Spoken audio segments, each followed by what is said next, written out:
Hello बच्चों, welcome to my YouTube channel. और आज हम करने वाले हैं सोशल साइंस क्लास 10 की वर्कशीट नंबर 24, जो आपकी 29 अगस्त 2020 की वर्कशीट है। ठीक है, इसके अंदर हमारा जो चैप्टर है ज्योग्राफी का चल रहा है, 4th चैप्टर, जिसको कृषि यानी कि एग्रीकल्चर। उसमें भारत की अखाद्य फसलों के बारे में हम पढ़ेंगे। इससे पहले जो हमने पढ़ा था वो खाद्य फसलें थी, अब हम जो पढ़ेंगे वो अखाद्य फसलें, मतलब जिनको खाया नहीं जाता। तो पहली हमारे पास अखाद्य फसलें, ये ना थोड़ी सी वर्कशीट में कुछ गड़बड़ है तो मैं साथ में लिख देती हूँ कि पहली अखाद्य फसल जो है वो है रबड़। ठीक है, रबड़ भूमध्य रेखीय क्षेत्र जो है की फसल है। इसमें 200 सेंटीमीटर से अधिक वर्षा, 25 डिग्री सेल्सियस से अधिक तापमान, नम और आर्द्र जो जलवायु है वो चाहिए। नमी वाला और गीला वाला जो होता है वो जो है वो उसको चाहिए होता है। 25 डिग्री सेल्सियस का उसको टेम्परेचर चाहिए होता है। 200 सेंटीमीटर से अधिक की उसको वर्षा चाहिए होती है। और भूमध्य रेखा के ऊपर जो क्षेत्र आते हैं वहाँ पे ये रबड़ जो है वो होता है। कहाँ पे होता है? केरल में, तमिलनाडु में, कर्नाटक, अंडमान निकोबार द्वीप समूह और मेघालय की गारो पहाड़ियों में। ठीक है, और भारत जो है वो रबड़ के उत्पादन में 5वें नंबर पे है, 5th नंबर पे जो है रबड़ है। ठीक है, रबड़ के उत्पादन में भारत है। अब उसके बाद में है अगली फसल कपास। ये सबको पता होती है, कॉमन फसल है। ठीक है, होती कहाँ पे? क से कपास, क से काली। तो कपास होती है काली मिट्टी के अंदर।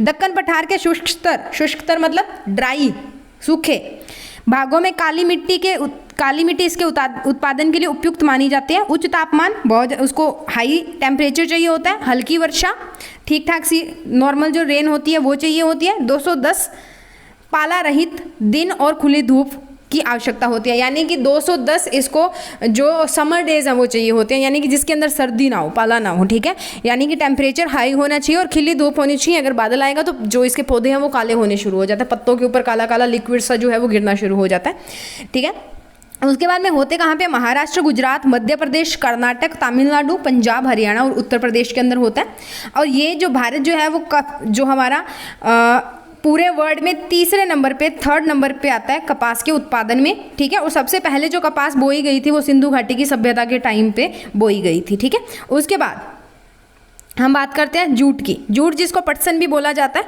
कई लोग इसको पटसन भी बोलते हैं। जूट की फसल मैदानों में जल निकासी वाली उर्वरक मिट्टी में उगाई जाती है। जल निकासी, यहाँ पे जल का निकास होता है। ठीक है, उस मिट्टी में जो है वहाँ पे उगाई जाती है। इसे बढ़ने के लिए उच्च तापमान की आवश्यकता होती है। ये भी हाई टेम्परेचर वाली है, उसको भी तापमान ज़्यादा चाहिए होता है। होता कहाँ पे? पश्चिम बंगाल, बिहार, असम, उड़ीसा प्रमुख जूट के उत्पादक राज्य हैं। ठीक है, अब जूट के उत्पादन में भारत सबसे पहले नंबर पे है। ठीक है, और जूट को सुनहरा रेशा भी कहा जाता है, क्योंकि इसका जो रंग होता है ना वो सुनहरा होता है, यानी कि और ऊपर से ये क्या होता है? चमकीला होता है। इसकी उच्च लागत, ठीक है, बहुत ज़्यादा लागत के कारण, और जो हमारे पास कृत्रिम रेशे बनते हैं या कृत्रिम रेशे बनते हैं, यानी कि आर्टिफिशियल फाइबर्स जो बनते हैं, उनकी जो प्राइस होती है, उनका जो मूल्य होता है वो कम होता है। तो इसलिए लोगों ने जूट को लेना बंद कर दिया, उसकी खपत कम होगी और बाकी आर्टिफिशियल जो है वो उनकी बढ़ेगी। ठीक है, उसके बाद में कुछ कृषि से रिलेटेड रिफॉर्म्स या कुछ जो रूल्स पास किए गए थे सरकार की तरफ से, उनके बारे में देखेंगे। सबसे पहले हमारे पास हरित क्रांति और श्वेत क्रांति आई थी। इनसे जो है वो कृषि के क्षेत्र में एक शुरुआत हुई थी, एक क्रांति आई थी, कुछ बदलाव जो देखने को मिले थे। उसके बाद में जोतों की चकबंदी हो गई थी, सहकारिता तथा जमींदारी आदि समाप्त कर दी गई थी, यानी कि जोतों को इकट्ठा कर दिया गया था, चक बना दिए गए थे उनके अलग अलग, और जमींदार प्रथा जो थी और सहकारिता जो थी उसको खत्म कर दिया गया था। ठीक है, उसके बाद में था व्यापक भूमि, यहाँ पे जोतों को इकट्ठा कर दिया गया था, आप ऐसे भी बोल सकते हो कि कलेक्टिवनेस जहाँ पे लेके आए थे। ठीक है, उसके बाद में फसलों का जो है वो बीमा होना शुरू हो गया। कम ब्याज दर पे लोग जो किसान है उनको ग्रामीण बैंकों से और जो सहकारी समितियाँ होती हैं और कोई अलग अन्य बैंकों से ऋण मिलना शुरू हो गया। भारत सरकार ने जो किसान क्रेडिट कार्ड है वो चला दिया। व्यक्तिगत दुर्घटना बीमा कार्ड जो है वो चला दिए। वो मतलब कि व्यक्तिगत दुर्घटना बीमा क्या होता है कि अगर आप कोई कृषि से रिलेटेड एग्रीकल्चरल काम कर रहे हो और आपका कोई एक्सीडेंट हो जाता है, दुर्घटना हो जाती है, तो उसके पास आपको बीमा दिया जाता है। यहाँ तक कि फसलों का बीमा भी किया जाता है कि किसी वजह से अगर आपकी फसलें खराब हो गई हैं तो सरकार आपको एक उपयुक्त राशि जो है वो प्रदान करवाती है। उसके बारे में देख लेते हैं इसके क्वेश्चंस को। पहला क्वेश्चन है, नीचे 2 फसलें एक्स और वाई दी गई हैं, दी गई जानकारी की मदद से उनकी पहचान करें। आपको कुछ क्लूज दिए हुए हैं, कुछ हिंट दिए हुए हैं, आपने पहचान करना है कि वो एक्स और वाई क्या है, और उनसे संबंधित जो आपको आगे क्वेश्चन दिया उसको आपने आंसर करना है। ठीक है, तो सबसे पहला है आपका क पार्ट में, एक्स जो है वो आपकी एक रेशे वाली फसल है, रेशे वाली, धागे वाली जिसको बोलते हैं। ठीक है, जो सूखी काली मिट्टी में होती है। अब देखो, एक सीधा यहाँ से ही आपको मिल गया, वर्ड।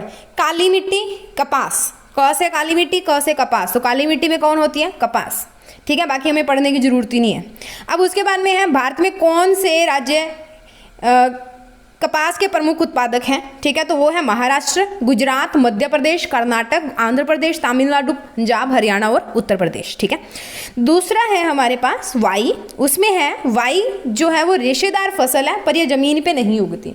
अब जमीन पे नहीं उगती मतलब या तो किसी एनिमल से मिल रही है या किसी आप बोलो कि वर्म्स वगैरह जो कीड़े होते हैं उनसे मिल रही है या ह्यूमन से मिल रही है। अब ह्यूमन से तो कुछ मिल नहीं सकता फालतू चीज़ों के सिवाय, डिस्ट्रक्टिव एक्टिविटीज़ के सिवाय, मार काट के जो है।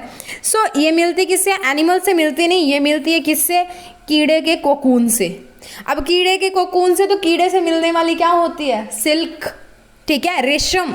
और रेशम किससे मिलती है? रेशम के कीड़ों से प्राप्त की जाती हैं और रेशम की साड़ियाँ बनती हैं जो फीमेल्स जो है वह पहनती हैं, ठीक है। उसके बाद में बात करते हैं दूसरे क्वेश्चंस की।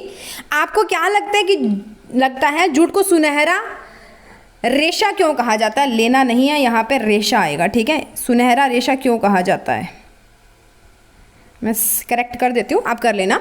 इसके दो उपयोग बताइए। बाजार में इसकी मांग कम क्यों होती जा रही है? तो आप लिखोगे ये कथा, मैं आपको बता देती हूँ। जूट या जिसको पटसन बोला जाता है कि रेशे को, इन्हीं को सुनहरा रेशा भी बोला जाता है, ठीक है। तुरंत निकाला हुआ रेशा अधिक मजबूत, अधिक चमकदार, अधिक कोमल और अधिक सफ़ेद होता है, ठीक है। इसीलिए इसको सुनहरा रेशा बोला जाता है क्योंकि बहुत चमकदार होता है, ठीक है, सफ़ेद होता है और बहुत कोमल होता है, चमकदार होता है, सोने की तरह चमकता है, इसीलिए इसको सुनहरा रेशा जो है वो बोला जाता है। अगर आप इसको खुली जगह में रख दोगे तो ये टूटना फूटना शुरू हो जाता है। अब उपयोग होता है इसका बोरे बनाने में, हेसियन तथा पैकिंग के कपड़े बनाने में, ठीक है। कालीन, दरियाँ, पर्दे, घरों की सजावट का सामान, अस्तर और रस्सियाँ बनाने में इसका जो है वो यूज़ होता है। जूट की रस्सियाँ आती थी, आप अपने दादा दादी से पूछना, पहले जूट की रस्सियाँ बनाई हुई आती थी, ठीक है। उसके बाद में है जूट की उच्च लागत और विशेषकर नायलॉन की कीमत कम होने के कारण बाजार में इसकी मांग जो है वो कम हो रही है। अब नायलॉन सस्ता है, जूट महंगा है, तो लोग किसकी तरफ भागेंगे? सस्ते की तरफ, क्योंकि महंगाई बहुत है, तो जूट का मांग जो है वो कम होगी, ठीक है। उसके बाद में लास्ट क्वेश्चन है, एक किशोरा नाम का व्यक्ति है जिसके पास 1 एकड़ जमीन का टुकड़ा है, उस पर वो खेती करता है और वो सुल्तानपुर में रहता है, वहाँ का एक छोटा सा किसान है। आपको क्या लगता है कि निम्नलिखित संस्थागत सुधारों यानी कि निम्नलिखित जो रिफॉर्म्स हैं, ठीक है, उसकी दशा किस प्रकार सुधरी है? इन रिफॉर्म्स को यूज़ करके, इनकी सहायता से उसकी दशा कैसे सुधरी है? तो आप लिखोगे कथा ये वाली, ठीक है, पोज करके आप लिख लेना, ओके। सो अब किया क्या? सबसे पहला है ग्रामीण बैंक। ग्रामीण बैंक मैं आपको बता देती हूँ क्या होता है। कुछ बैंक्स और कुछ कोऑपरेटिव सोसाइटीज़, ठीक है, ग्रामीण बैंक और सहकारी ऋण समितियां जो है वो बनाई गई सरकार के द्वारा।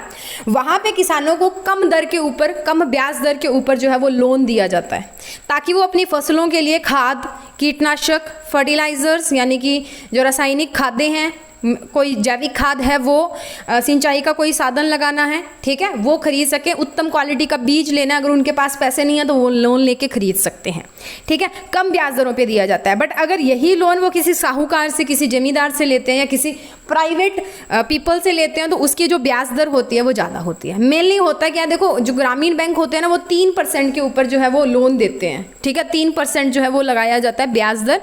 अगर जो किसान है वो टाइम के ऊपर अपना लोन जो है वो पे कर देता है, जो लोन की रकम है वो वापस बैंक को दे देता है। अगर वो नहीं देता तो वो 3% बढ़ के कितना हो जाता है? 7% हो जाता है, ठीक है। ये था ग्रामीण बैंक का काम। तो इससे क्या किशोरा क्या करेगा? ग्रामीण बैंक से लोन लेगा, उसके पास पैसे नहीं है अगर फसल लगाने के तो भी वो लोन लेगा, और लोन लेके क्या करेगा? अपनी फसल को बोएगा, उसके लिए कीटनाशक लेके आएगा, सिंचाई के साधन लेके आएगा, ठीक है, और उससे उसकी फसल जो है उसके अच्छे होने के चांसेस जो है वो बढ़ जाएंगे और उसके जो दशा है वो सुधर सकती है, ठीक है। न्यूनतम निर्धारित मूल्य, अब आप इसको पोज करके लिखो, साथ साथ में समझो। न्यूनतम निर्धारित मूल्य क्या होता है? कम से कम एक जो मूल्य होता है, एक जो कीमत होती है वो निर्धारित कर दी जाती है। किसके द्वारा? सरकार के द्वारा। जब किसी भी फसल की बुआई होती है, ठीक है, उसी टाइम पे उसका जो न्यूनतम निर्धारित मूल्य है वो निश्चित कर दिया जाता है। आप न्यूज़ देखना, उसमें आप एक टॉपिक पढ़ोगे MSP, जो आजकल चल रहा है, ठीक है। उसी MSP, यही MSP होती है, दैट इज न्यूनतम निर्धारित मूल्य, यानी कि मिनिमम जो प्राइस होता है वो बना दिया जाता है, ठीक है। अब उसके बाद में क्या होता है?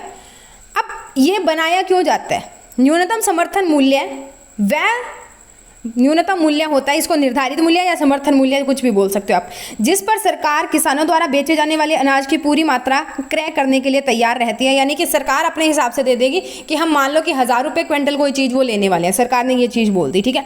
जब बाजार में कृषि, अब क्या हो गया कि अगर मान लो कि कोई चीज़ बहुत ज़्यादा हो गई, जैसे प्याज है बहुत ज़्यादा हो गई, लहसुन है वो बहुत ज़्यादा हो गया, तो मेनली क्या होता है कि जितनी प्रोडक्शन ज़्यादा होती है उतना दाम जो है वो नीचे आ जाता है, ठीक है। सो इसी चीज़ से बचाने के लिए, किसानों की फसल खराब ना हो, जो भी प्रोडक्शन हुई है वो, तो सरकार जो है वो एमएसपी लगाती है, ठीक है। एमएसपी जो है वो सेट करके छोड़ देती है। न्यूनतम समर्थन मूल्य का मुख्य उद्देश्य क्या होता है? किसानों को बिचौलियों के शोषण के शिकार से बचाकर उनकी उपज का अच्छा मूल्य प्रदान करना, सार्वजनिक वितरण प्रणाली के लिए अनाज खरीद करना। न्यूनतम निर्धारित मूल्य के अंतर्गत किशोरा अपनी फसलों को अच्छे दामों पर बेच सकता है। अब क्या होता है, बीच में कई व्यापारी आते हैं, ठीक है, फसल खरीदने के लिए, उसके बीच में एक आड़ती होता है, ठीक है, जो उसको भी बोलते हैं, उसके बीच में एक और होता है, पहले जिस एक बंदा होता है उसके बाद में व्यापारी आता है, ठीक है। तो अब क्या होता है, जो फसल वो लेते हैं उनमें सबका कमीशन होता है, वो व्यापारी है उसका भी है, जो आड़त रखता है उसका भी है, ठीक है, ठीक है। सो अब सबका है, ठीक है। तो किसान को क्या होता है, लॉस होता है उसमें, ये लॉस ना हो इसीलिए जो एमएसपी है वो लगाया जाता है, ठीक है। अब उसके बाद में है फसल बीमा का प्रावधान। आप लिखिए पॉज करके, उसके बाद में ऑन करके समझिए। अब फसल बीमा का प्रावधान क्यों हुआ? अब देखो, फसल खड़ी है खेत में, अचानक से जो आंधी है वो आ गई, बहुत ज़्यादा बारिश आ गई, तूफान आ गया, बाढ़ आ गई, ठीक है, कुछ भी आ गया, आपकी सारी फसल, यानी कि कोई भी किसान है उसकी सारी फसल बर्बाद हो गई। अब वो क्या करेगा, ठीक है। तो अब वो क्या करेगा, उसके लिए सरकार ने एक नया जो है वो प्रावधान दिया कि फसल बीमा का प्रावधान।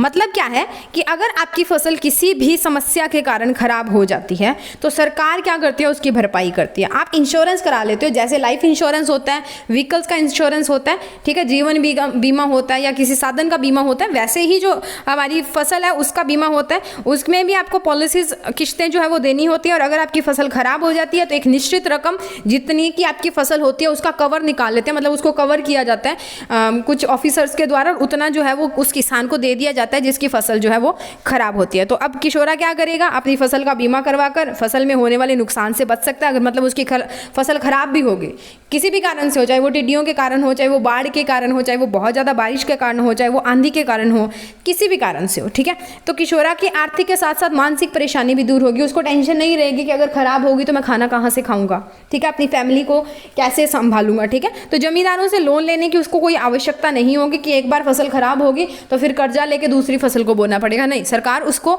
जो बीमा है वो उसका प्रोवाइड करवाएगी अगर उसने करवाया है तो, ठीक है। सो ये थी हमारे पास वर्कशीट नंबर 24 सामाजिक विज्ञान की कक्षा 10 के लिए, जो आपकी 28 अगस्त की वर्कशीट है, सॉरी 29 अगस्त की वर्कशीट है।